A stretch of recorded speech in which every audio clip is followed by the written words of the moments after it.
Today we're going to cover day 2 of 3 of the Persian Wars. Yesterday we talked about the Battle of Marathon, who the Persian Empire was, and where did they conquer, and why did they go to war, and why the modern day marathon is called a marathon. Today we're going to talk about what the Greeks and the Persians were doing when it was not a time of war.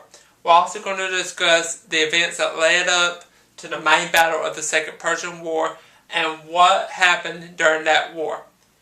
So, let's start with the Second Persian invasion. What are the Persians doing? Darius is still leader of the Persian Empire. He is ready to invade, but rebellions in his empire slow him down. Darius ends up dying in 486 before Common Era. His son Xerxes takes over. In 480 BCE, 6 years after his dad's death, Xerxes invades Greece again. He lands at a place called the Hellespont with a force of 100,000 to 500,000. The land forces that the Persians bring over cross the Hellespont by pontoon bridges, which we'll talk about in class. At the same time, while the rebellions are happening in Persia, the Greeks just don't stand there and do nothing. They build a superb navy at the same time. They come up with a warship called trireme. Tri, T-R-I, means 3. It's 170 rollers with 3 levels, 20 crew members. The main weapon that is on the front of a trireme is called a bronze-plated ram. The idea of a trireme is you build up speed, you ram the other boat, and when you got close enough, the members of one boat would jump onto another and attack. This was the main naval battle tactic up until 1571. So this idea of a trireme and ramming another boat was that way for 1,000 years. Let's move on to the actual Persian War number 2 itself. So, the Greeks understand that the Persians are going to have no mercy on them this time.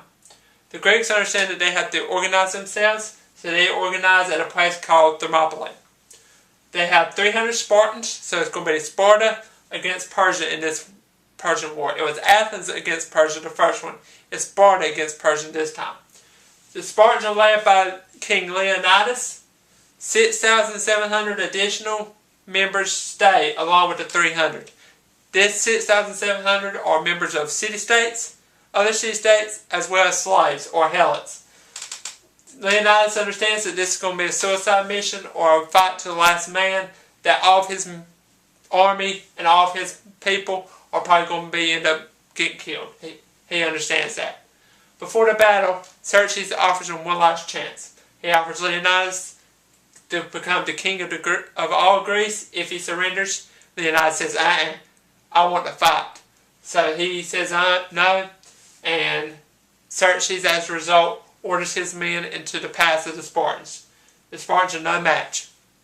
It ends up becoming 100,000 Persians to 7,000 Greeks in the beginning.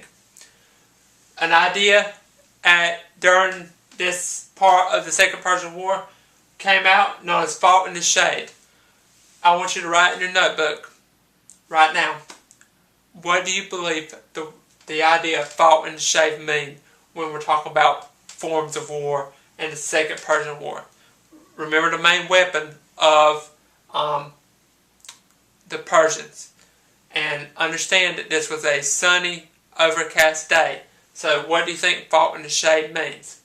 Now, Ephitus is a member of the Spartan army. He is Greek. He decides that he is going to become he sees that his group is going to end up losing, and everybody's going to get killed on his side. So he tries one last resort himself. Ephitus helps the Persian leaders, and he leads them to the Spartans. He basically takes them around a shortcut. After the Spartans have retreated, he takes them around a shortcut where they're sleeping. And one group of Persians goes on one side, one Persian group goes on the other, and you basically have them cornered.